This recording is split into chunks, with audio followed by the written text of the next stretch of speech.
Welcome to the Welsh Yogi Podcast.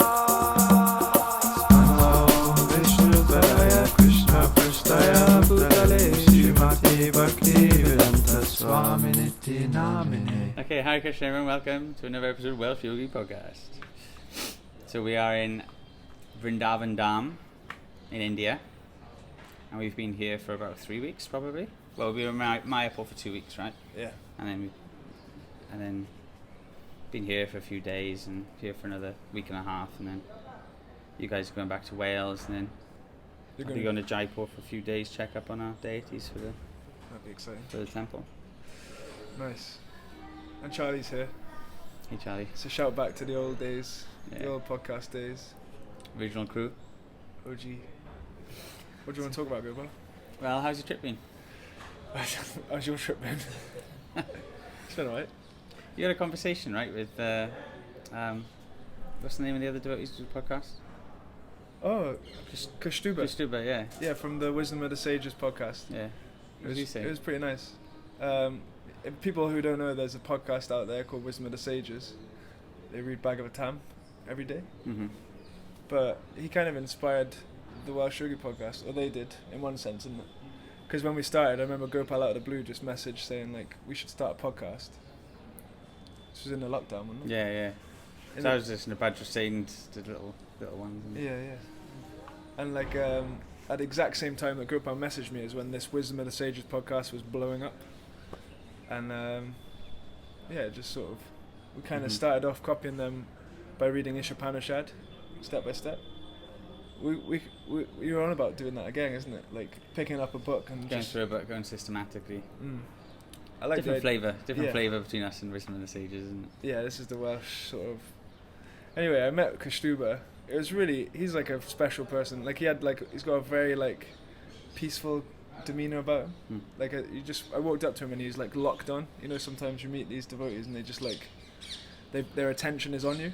Mm-hmm. And I was like, well, I just said, oh yeah, you know, we've got we got a podcast, and I was just telling him about how like we give out the cards on the Sankirtan and how we've had so many views and how we've had a lot of listeners that have just binge watched. Like I know a lot of people that listen to this, they've just gone through all of them, and how it's such a good tool for helping people connect with the T Krishna temple and the project, and like it, you know, all temples should have something like this. Mm-hmm. It's a good idea. He was just really kind of happy to hear that, so he invited me to like say a little thing at his seminar, Mm-hmm. because there was this big what was it called? ILS. ILS Yeah, the ISKCON Leadership Sangha. Sangha. Right. So all of the leaders of ISKCON, all of the leadership, is it? They come and listen to different seminars on different ways of managing and Mm-hmm. running and spiritual things and things. Yeah, because we have a spiritual organisation, so all the leaders around the world gather and hear from each other, share best practices, go deeper in spiritual life, help each other look after aspiring spiritualists and Yeah. different things like that. So it's very interesting. Yeah, so it was quite nice though. Like there was some boss men in the room, and I just talked about how we set up Boss man. you know, like some senior devotees that have been practicing for a long time, and they were really interested in the Wisdom of the Sages podcast. But one of them asked, like, okay, your podcast is doing something, Mm-hmm. but what can we do? Like, how can that help? So then it was like the perfect segue for me to say, you know, anyone can do a podcast. And then he invited you up then, did he? Well, I was sat on a chair with a mic, but Uh-huh. I kind of addressed the room. It was cool. It was a bit like Right, Rupert was getting up there. He's getting worldwide fame. Far away from that. That's the dream.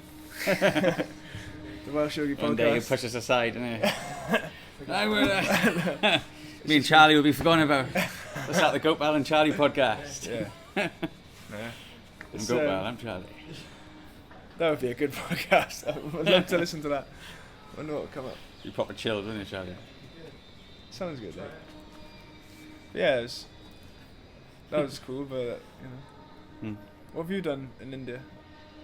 I haven't really seen anyone. I've just been like isolating myself. I had a really nice Mayapur this time was probably my favourite trip. Really? Wow. Yeah, because we took, because it was nice having all the devotees out, and we went to different, sacred places. We went to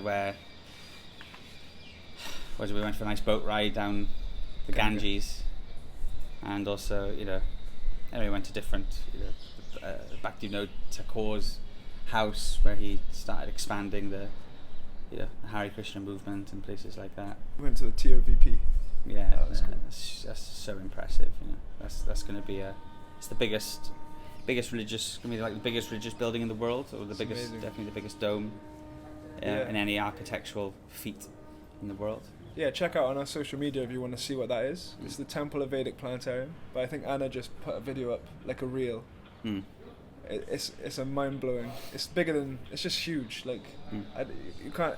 It's just amazing. Like It's going to be very impressive. Because not only architecture is it stunning, Yeah. like people go to India to see like Taj Mahal, yeah. which I don't think is so impressive. I've never But been. Temple Vedic Planetarium's absolutely phenomenal, and that's just looking at the externals. Despite that, when it's completed inside, it'll be a whole experience of like learning the science behind transmigration of the soul, what is consciousness, and things like that. So it was but I had a real nice. I enjoyed chanting. I got to when we had different meetings with Shivaram Swami. Got to speak with Devamrita Swami a bit, and I've just been chanting and spending time with the devotees. I've had a real nice trip, reading, chanting.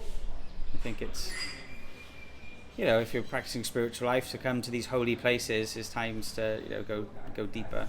I think if you want spiritual life, it's good to have times where you do recharge the spiritual batteries, focus on yourself a bit, because sometimes we get so busy and so caught up in all the things we have to do.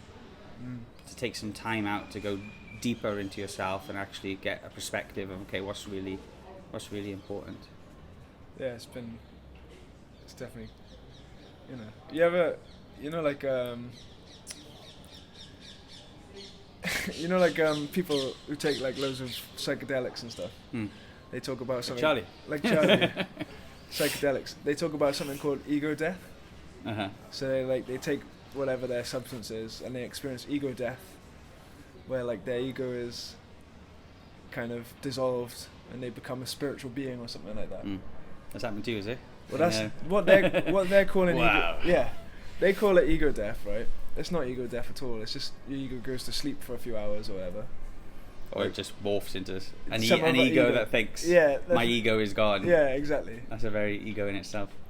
But no, my experience in Mayapur was like real ego death, and real ego death is very painful experience. Do you know what I mean? Like, If you're attached to the ego. oh, which I am. I think most people are. Mhm. I would hazard a guess, but yeah, just the way that when you go to these spiritual places, scenarios sort of pan out in like a mystical way, and Gopi Raman is floating in here. You don't get distracted. Sorry. No, like scenarios pan out in a certain way. So like, I had a certain experience, basically, and then I don't even know how to explain it, but like, we had this seminar on the false ego. I basically got like exposed as somebody who has a massive ego, but I didn't even know I had a massive ego, and we went to a seminar on false ego by Devaki. She talked about it. If someone has a massive ego, the bigger the ego, the harder it is for you to see it. And like, I definitely experienced that. So through the process of the different events that took place and like going to the seminar, I just realized that like the way I've been acting in the world has been from this kind of like animalistic, like I'm trying to be the alpha male, I'm trying to be the center, the most like, I'm trying to be the top dog. And for spiritual life, it just doesn't go hand in hand. So devotees are so nice that they don't want to upset you or offend you. So like in day-to-day life, like I've been going around like I'm the alpha male, and the devotees just sort of like, okay, we'll just give him a wide berth or treat him differently so that his ego doesn't flare up. But I didn't even realize it, and then so. Am I making sense of what I'm saying, or I feel like I'm waffling? I'm listening. Yeah. It was. Go on. You go. It just relates to something I was reading earlier on the roof in Briat Bhagavatamrita, and it was talking about prema, or real spiritual love, and how the root of real love is dainya, or utter humility, which is real. And so, in order to really get love, then one has to be really humble. And it says it's not just that, it's not just humility in terms of self-deprecating, because that can be material. In fact, it's another side of egoism. But despite one's being very pure, one still thinks himself very, very humble. And these are the conditions that are needed before real love manifests. So, if we want to advance spiritually, then these arrangements or these realizations of our ego, that I am the supreme, I am the controller, I'm the central, I'm the central enjoyer of this world, it needs to be removed. And by absorbing oneself in spiritual activities, hearing and chanting about Krishna, then naturally the waves of contradictory emotions gradually dissipate, and then one starts to experience spiritual advancement. So it's the realities of actually wanting to advance spiritually. You're going to be faced with, you have to deal with yourself. And that's something I've said before. You get some devotees or some monks or people like they want to advance spiritually, but they end up traveling a lot. Because you never deal with yourself then. You go from one community to another community to another community. But you find in order to actually grow and deal with yourself, it benefits actually staying in the same place and dealing with the same people. Like you're saying, I've noticed people might notice my ego a little bit, so this is how they interact with me. And some people will be like, okay, if that disturbs me, I'll go somewhere else. So then they won't know what I'm like, and before they know what I'm really like, I'll move somewhere else then. Yeah, and that's the fact, is like, because I feel like a real deer in the headlights. Like here, I feel like I can see myself, and everyone can see this like really like dark side of me, and my mind constantly is saying, you got to get away from here, you got to get away from these people. I'm really trying to like just like put my what does Titan say? Put the spear in the ground. I'm not gonna leave unless I get kicked out. But like, it's like you can see how when you get exposed, you naturally want to run away from the scenario. Do you know what I mean? Like, yeah, and I think strong. It's like Lord of the Rings when that king, he had was it Snape that guy in his ear. I'm not Lord of the Rings, guys. He's like anyway. He'd control the key. He'd be like an advisor. He'd be like, oh, you shouldn't do this. You shouldn't do that. But he's actually protecting his own position. Okay. So the false ego can be like that. It's Yeah. like, you should get in order to protect its own position and its own control over you. They'll say we should do this or we should do that, and Yeah. you don't want to stay here. Yeah. But then you need a spiritual Gandalf to Yeah. shoo these things away. And it's like, you can just, you get to a point where you just, like, I feel like I've just been broken down so much that I just want to change. Like, I just want to, I don't want to keep hitting this roadblock, because it's not like it's, like I've had this experience in Wales. It's just here it's so much more blown up. That's what I think about. There's something very spiritually potent about Mayapur, Vrindavan, these holy places, where they really, like, everything expands. It becomes extra. Everything's under a magnifying glass. Yeah, basically, yeah. So it's like The good and the bad. Yeah. You just because I know that if I run away, then I can't run away, and I think most people can probably relate to this. Like, a lot of us have been running away from ourselves for our whole life, constantly changing the external situation to try and help ourselves feel better, help ourselves feel happy. But it comes to a point where you realize you actually have to work on the internal. Like, yeah, because if you keep changing the externals, you don't grow as a person. You don't deal with yourself. I mean, sometimes you might have to change externals. If it really the situation's quite crippling. Yeah. But generally, you try and move your adjust externals without even thinking about internals, and it's not going to work. Yeah. How's that recording, Charlie? Is it still recording? Yes. Is this still recording? Yeah. Okay, we're good.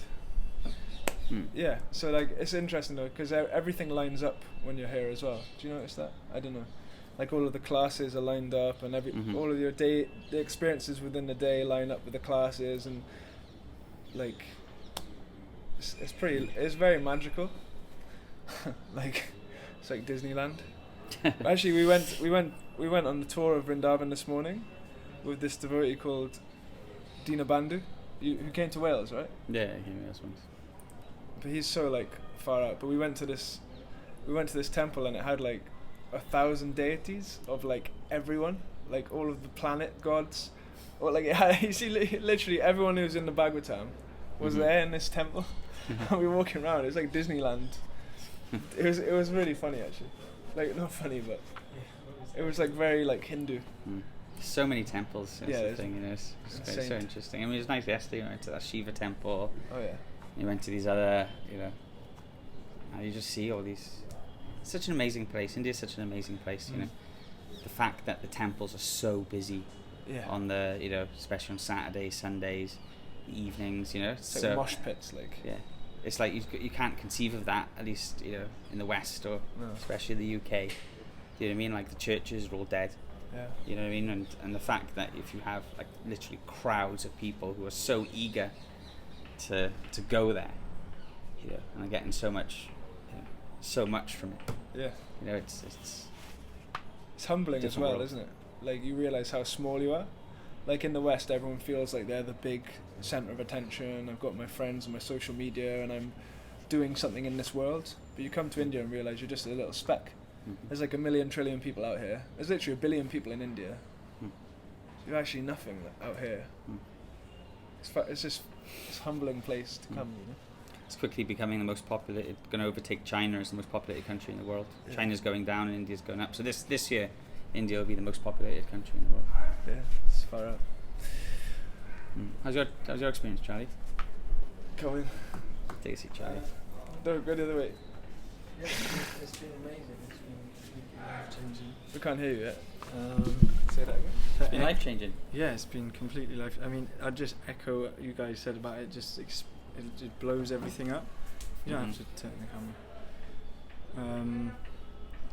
Yeah, like you can see yourself so much more clearly, which, like Bactri was saying, it's like really difficult.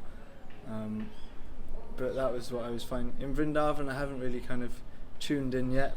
I don't know, it's just since the jet lag and being sick. But in Mayapur, it was like, it was really blissful. But you could just see yourself really, and at times like too clearly, like the pride, the arrogance, the fear, but also like the Krishna. Like I could see my Krishna conscious side, like the tiny bit that there was. You could see that more clear. But that was the main thing I took away from Mayapur, was just everything became clear. But yeah, it's I mean, and as well having so many like sadhu, like so many devotees, like saintly devotees, just all around you. It's like I'm not really good at being on camera. Did you have a favourite moment? A favourite class? Favourite moment was probably the last class by Vaisheshika Prabhu, because he hammers in this point of he always says never let the transcendental sound vibration stop. That's not how he says it. Keep it going. Keep the transcendental sound vibration going, which I thought was really nice. Just he was saying at all times, and before I'd think, okay, but surely you've got to have a break at some point. But that was just sort of my head. But yeah, the idea that at all times you should be plugged into the transit, because he was doing bhajans and then he would read, and then at one point the lights went out and there was a power cut, so he just started chanting Hare Krishna. And I was sort of, okay, right, he was not joking when he says keep it going at all times. So that's kind of been my meditation since I've been here, because as soon as you stop, then you're stuck with your head, you're stuck with your mind, and for me it's like a dark place to be. But if you're always chanting, if you're always with devotees and always reading, then there's no time for your mind to get in, kind of thing. So that was my takeaway from Mayapur. Yeah, nice. Keep the vibration going. Keep the transcendental sound vibration going. Yeah, it's important, and it's something to, you know, we go back home and take it back with us, and that's something everyone can, you know, take from it, is that wherever you are, you know, you have the opportunity, you have the right to be spiritual, practice your spiritual life, or sadhana, or practice. So, yeah, hear about Krishna, hear from Bhagavad Gita, chant the Hare Krishna mantra, and, you know, it's easier than you think. It's the false ego that stops us from doing it. And yeah, having times like this where you can focus on your spiritual retreat. We come to India, you know, we'll go again probably next year, and if anyone wants to come, you know, write to us and we'll all go together, and you can spend some time on yourself and spiritual life, and then you realize, okay, that's important. You know, I was worried about all these things back home, or this, that, and the other, but actually putting things in perspective, okay, this is what's really important in life, is experiencing real pleasure by coming in contact with Krishna.